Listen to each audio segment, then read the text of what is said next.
సభను అలంకరించిన విజ్ఞులు మిత్రులందరికీ నమస్కారం. ఈరోజు రేపు 2 రోజులు కూడా 50 సంవత్సరాల విప్లవ విద్యార్థుల ప్రయాణాన్ని గురించి సదస్సు జరుపుకుంటున్నాము అని చెప్పేసి మన మిత్రులు చెప్పారు. ఈ సందర్భంలో మీరు కూడా మీ జ్ఞాపకాలని పంచుకుంటే బాగుంటుంది అని అనుకుంది. వాస్తవానికి నేను కూడా ఆలోచిస్తున్నాను చాలా రోజులుగా. నేను అసలు ఉద్యమం నుండి 1987లోనే దూరం అయినప్పటికీ ఈనాటికి కూడా ఆ జ్ఞాపకాలు నన్ను వదలడం లేదు.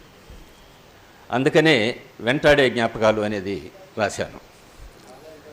ఆ క్రమంలో విప్లవోద్యమానికి సంబంధించి విప్లవోద్యమంతో కలిసి విప్లవ విద్యార్థుల ఉద్యమాల్ని ఏ విధంగా నిర్మించాము అనే దాని గురించి ఇప్పుడు ప్రస్తుతానికి చర్చించదలుచుకున్నట్టుగా నాకు అనిపిస్తుంది.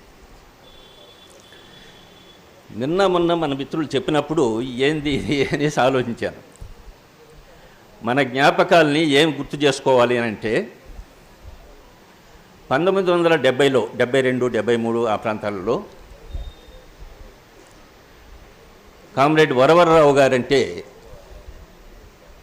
ఆంధ్ర రాష్ట్రం అంతా కూడా ఒక్కసారిగా గుర్తుంచుకొని ఆయన్ని చూడాలని, ఆయన ఉపన్యాసాలు చేస్తే వినాలని, ఆయన రాసిన సృజన,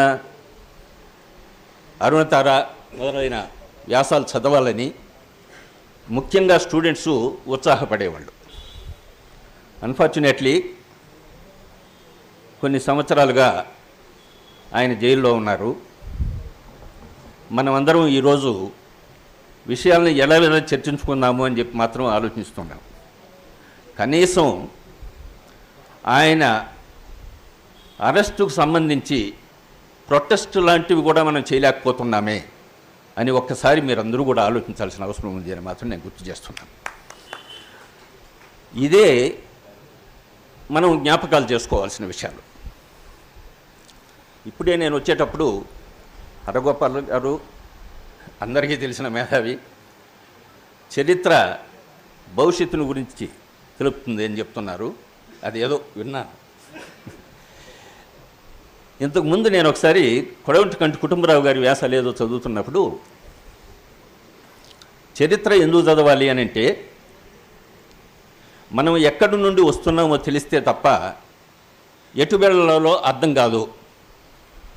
కాబట్టి మనం ఎటు వెళ్ళాలి అనే దాని గురించి కూడా ఆలోచించినప్పుడు అనివార్యంగా మనం ఎక్కడి నుండి వస్తున్నాము అని గుర్తుంచుకోవాలి అనేది మాత్రం అందరూ ఆలోచించాల్సినటువంటి విషయం. ఈ క్రమంలో విప్లవ విద్యార్థుల ప్రయాణాన్ని గురించి సదస్సు అని అంటే ఈ పదంలోనే విప్లవాలు ఉన్నాయి, విప్లవ పార్టీలు ఉన్నాయి. విప్లవ పార్టీలు ఉధృతంగా ఉన్నప్పుడు విప్లవోద్యమాన్ని సపోర్ట్ చేస్తూ విద్యార్థులే కాకుండా మేధావులు, అనేక రకాలైనటువంటి రైతులు, మేధావులు, ఉద్యోగస్తులు, రకరకాలైన మనుషులు మన ముందుకొచ్చి ఉద్యమానికి సపోర్ట్ పలికేవాళ్ళు. కానీ ఈరోజు నక్సలైట్ అనే పేరే లేకుండా చేస్తాము అని పాలక వర్గాలు ఆలోచిస్తున్నాయి. అసలు నక్సలైట్ అనే పదమే లేకుండా చేయడం అనేది హాస్యాస్పదం. భారతదేశంలో కమ్యూనిస్ట్ పార్టీ దాదాపు 100 సంవత్సరాలకు ముందే పుట్టింది. ఆ రోజు స్వాతంత్ర పోరాటంలో కమ్యూనిస్టులు అనేక రకాలైనటువంటి ఉద్యమాలు చేశారు. కమ్యూనిస్ట్ పార్టీ ఏర్పడిన వెంటనే అనేక కుట్ర కేసులు, కాన్పూర్ కుట్ర కేసు, లాహోర్ కుట్ర కేసు, అనేక కుట్ర కేసులు పెట్టి కొంచెం నీళ్ళు కావాల్సి వస్తుంది. అనేక కుట్ర కేసులు పెట్టి కమ్యూనిస్ట్ పార్టీనే లేకుండా చేయాలని చెప్పేసి ప్రయత్నాలు చేసిన సందర్భాలు ఉన్నాయి. అయినా కమ్యూనిస్ట్ పార్టీ ఆగలేదు. తరువాత కూడా ఎన్నో రకాలుగా రైతాంగ ఉద్యమాలు లేశాయి. అందుకు మన తెలంగాణ రైతాంగ సాయుధ పోరాటమే అత్యున్నతమైనటువంటి పోరాట దశకు కూడా చేరుకున్నాం. అయితే విప్లవ పార్టీలు ప్రతిసారి విజృంభించినప్పుడు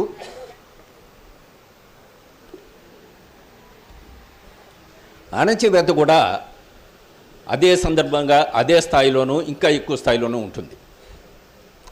అణచివేతను ఎదుర్కొనడానికి కేవలం విప్లవ పార్టీలు మాత్రమే పనిచేయలేవు. ఎందుకనంటే విప్లవ పార్టీలు ప్రధానంగా రహస్య పార్టీలుగానే ఉంటాయి. వాళ్ళు ప్రతి సందర్భంలోనూ ప్రజల్లోకి వచ్చి ప్రజల్ని ఉత్తేజపరిచి ప్రజా పోరాటాలని నిర్మించడంలో అనివార్యంగా ప్రజా సంఘాల అవసరం ఎంతైనా ఉంది. ప్రజా సంఘాలు అవసరమని అనుకున్నప్పుడు ప్రధానంగా విప్లవోద్యమానికి సహకరించేటటువంటి ప్రజలు ఎవరు అని అంటే విద్యార్థులు, మేధావులు, రచయితలు, మధ్యతరగతి రైతాంగం, కార్మిక వర్గం, వీళ్ళందరూ కూడా. ఇక్కడ విద్యార్థి సంఘాలు ఎప్పుడైతే ఏ విధంగా అయితే నక్సల్బరీ శ్రీకాకుళ పోరాటాలు వచ్చిన వెంటనే ఆ పోరాట ఉధృతాన్ని చూసి ఆ రోజుల్లో అసలు శ్రీకాకుళంలో పోరాటాలు అణచివేసే క్రమం వచ్చినప్పుడు అందరూ శ్రీకాకుళ పోరాటాన్ని గురించి కనీసం ఓపెన్గా ఈ విధంగా మాట్లాడే పరిస్థితి కూడా లేదు. రహస్యంగా 2-3 కలుసుకొని ఈ విధంగా శ్రీకాకుళంలో పోరాటం జరుగుతూ ఉంది, ఆదిపట్ల కైలాసం, సత్యము వీళ్ళందరినీ కూడా చంపేసినారు అని చెప్పుకొని సైలెంట్గా వెళ్ళిపోయే పరిస్థితి లేదు. అయితే 1972 తర్వాత కామ్రేడ్ చారు మజుందార్ చనిపోవడం, అప్పటికే భారతదేశ వ్యాప్తంగా మార్క్సిస్ట్ లెనినిస్ట్ పార్టీ బలంగా ఉండడం, ఆ పార్టీ ఎప్పుడైతే శ్రీకాకుళ పోరాటం తరువాత పార్టీ చిన్నాభిన్నం అయిపోయి వివిధ రాష్ట్రాలు ఎక్కడికక్కడ సందర్భంలో వాళ్ళు మనకే పరిమితం అయిపోయి ఉద్యమాన్ని చేయలేని పరిస్థితుల్లో ఉన్నప్పుడు ఆంధ్రప్రదేశ్లో ఉన్నటువంటి ఆనాటి సిపిఐ ఎంఎల్ పార్టీలు ముందు నిలబడ్డాయి. అందులో కొండపల్లి సీతారామయ్య గారు. అతన్ని ఆ సందర్భంలో నేను కలిసినప్పుడు నేను ఒకే మాట అడిగాను, శ్రీకాకుళంలో పోరాటం ఆగిపోయింది,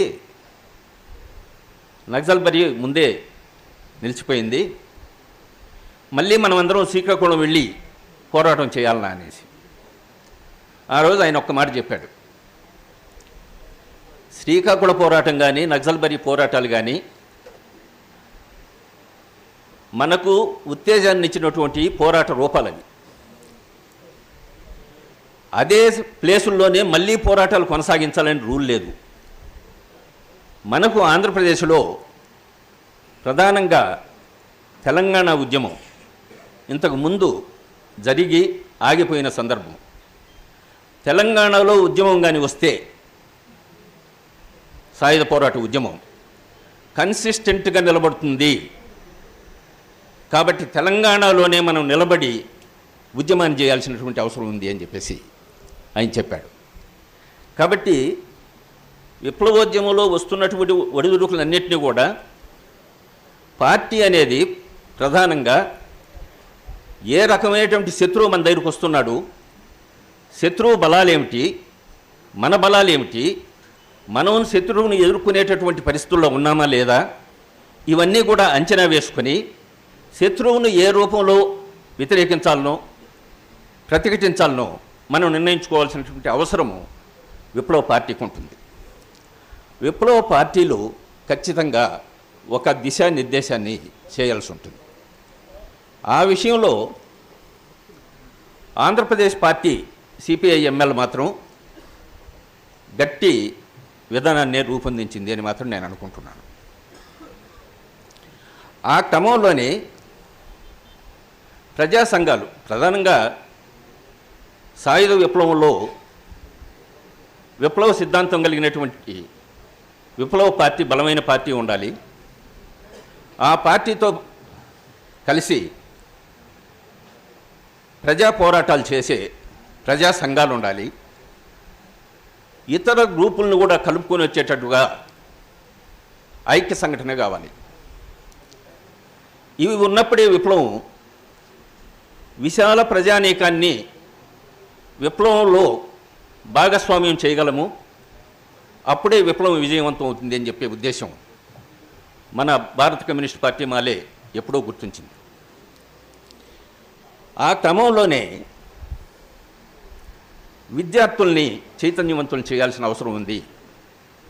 విద్యార్థులతో పోరాటాలు, ప్రతిఘటనలు, అవసరాన్ని బట్టి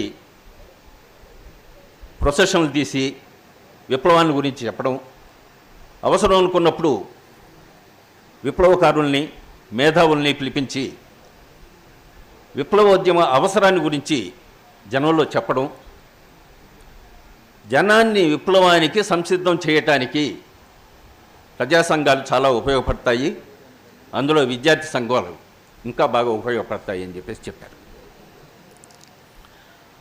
అప్పుడు నేను లా చదువుతున్నాను. తిరుపతిలో ఆ సంవత్సరమే విశ్వ హిందూ పరిషత్తు 2వ మహాసభ, ప్రపంచ మహాసభ జరిపినారు. వెంటనే మధుసూదన్ రావు గారు దీని మీద మనం ఒక పాంప్లెట్ వేసి ఊరంతా పంచాలన్నారు. నిజంగా కూడా తిరుపతి అందరికీ తెలిసిన విషయము.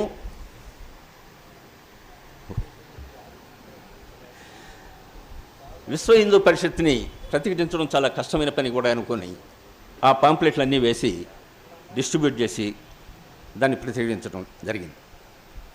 ఆ సందర్భంలో విద్యార్థులకు ఒక సంఘం ఏర్పడితే మంచి అవకాశం ఉంటుంది, విద్యార్థుల ద్వారా విప్లవ ఉద్యమాన్ని గురించి ప్రచారం చేసేదానికి అవకాశం ఉంటుంది అని చెప్పే ఉద్దేశంతో నేను, మధుసూదన్ రావు గారు, భూమన్ను, మిగిలిన మిత్రులు కరుణాకర్ లాంటి పిల్లలు అందరం కలిసి 1972లోనే సమావేశమయ్యి విద్యార్థుల్లో ఒక సంఘాన్ని ఏర్పాటు చేద్దామని నిర్ణయించుకున్నాము. ఆ సందర్భంలో ఏ రకమైనటువంటి పేరు పెట్టాలి అనే ఉద్దేశం, ఆలోచన కూడా వచ్చింది. అప్పుడు భూమన్ అన్నాడు, ఆయన అప్పటికి బాగా పార్టీతో సంబంధాలు కూడా బాగున్నాయి, రెవల్యూషనరీ స్టూడెంట్స్ యూనియన్ అని పెడదాం. అప్పుడు కొంతమంది విద్యార్థులు, అక్కడ చేరిన విద్యార్థుల్లో కొంతమంది భయపడి రెవల్యూషనరీ అంటే బాగుండదేమో అని అంటున్నప్పుడు త్రిపురనేని మధుసూదన్ రావు గారు ఏదైనా ఒక ర్యాడికల్గా ఉండేటట్టు పెడదామయ్యా అన్నాడు. ఆయన మాటలు బాగుంటాయి చాలా. సరే, వెంటనే నేను ర్యాడికల్ స్టూడెంట్స్ యూనియన్ అనే పెట్టేస్తే పోతుంది కదా, ర్యాడికల్గా ఇంకా వేరే పేరు ఎత్తికేది ఎందుకు అని అన్నాను. అప్పుడు అందరూ కూడా క్లాప్స్ కొట్టి radical students union is the best అని చెప్పేసి నిర్ణయించాం. అప్పటికే ఈ 2 మాటలు మాత్రం చెప్పేసి ఆపుతాను, మీరు సమయాభావం ఎక్కువైపోతుంది. అప్పటికే వరంగల్లు, హైదరాబాదు ప్రాంతాల్లో పీడిఎస్యు ఉండడం, పీడిఎస్యు బలంగా పనిచేస్తూ ముఖ్యంగా చండ్ర పుల్లారెడ్డి గ్రూపుకు సంబంధించిన వాళ్ళు, మన అప్పుడు పీపుల్స్ వార్ లేదు, మార్క్సిస్ట్ లెనినిస్ట్ పార్టీకి సంబంధించిన సీతారామయ్య గ్రూపుకు సంబంధించిన వాళ్ళు అందరూ కలిసి మిలిటెంట్ యాక్టివిటీస్ టేకప్ చేస్తున్నారు. చెప్పాను కదా, వరవరరావు గారు ఉన్నారు ఇక్కడ, ఇంకా అనివార్యంగా మిలిటెంట్ యాక్టివిటీసే వస్తాయి. ఆ సందర్భంలో వరవరరావు గారికి ఈ విషయం కూడా తెలియజేశాం, ఈ విధంగా తిరుపతిలో రాడికల్ స్టూడెంట్స్ యూనియన్ ఒకటి పెట్టామని. ఆయన ఇమ్మీడియట్గా పార్టీకి తెలియజేసినట్టుంది. కొండపల్లి సీతారామయ్య గారు వెంటనే మాకు కబురు పంపించాడు, ఈ విద్యార్థి సంఘం ఎంతైనా అవసరం ఉంది కాబట్టి మీరు ఆ విద్యార్థి సంఘాన్ని రాడికల్ స్టూడెంట్స్ యూనియన్ని కొనసాగించండి, అవసరమైతే అది ఆంధ్రప్రదేశ్ రాడికల్ స్టూడెంట్స్ యూనియన్గా కూడా రూపుదిద్దుకునేటట్లు చేస్తాము. ఎందుకంటే అప్పటికే విద్యార్థుల్లోనూ ఇది ఒక పెద్ద సమస్య వస్తూ ఉంది.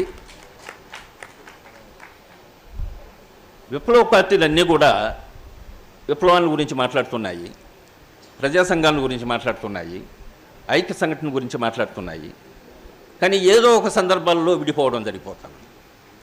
కాబట్టి అట్లా విడిపోయే పరిస్థితులు వచ్చినప్పుడు ప్రజా సంఘాలు విప్లవ పార్టీలకు అనుబంధంగా ఏర్పడినటువంటి పరిస్థితి ఏర్పడిపోయింది. అప్పుడు ఆ ఉద్యమాలు అవధులు ఉన్నాయి.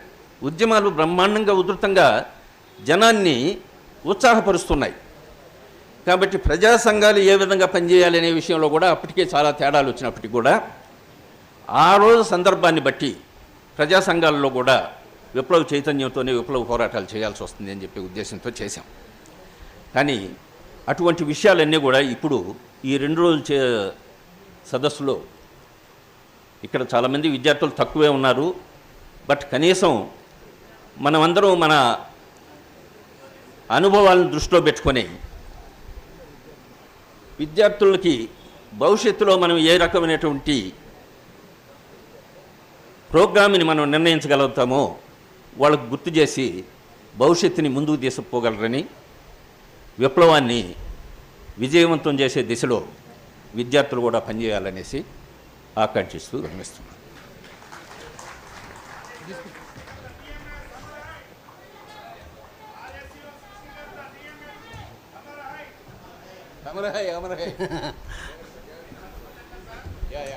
థ్యాంక్ యూ శివారెడ్డి గారు. ఆర్ఎస్యు రాడికల్ విద్యార్థి సంఘం అనే పేరు రావడానికి ఉన్న చరిత్రని సవివరంగా చెప్పారు. ఇప్పుడు నేను ఓయూ క్యాంపస్లో చదువుకున్నాను.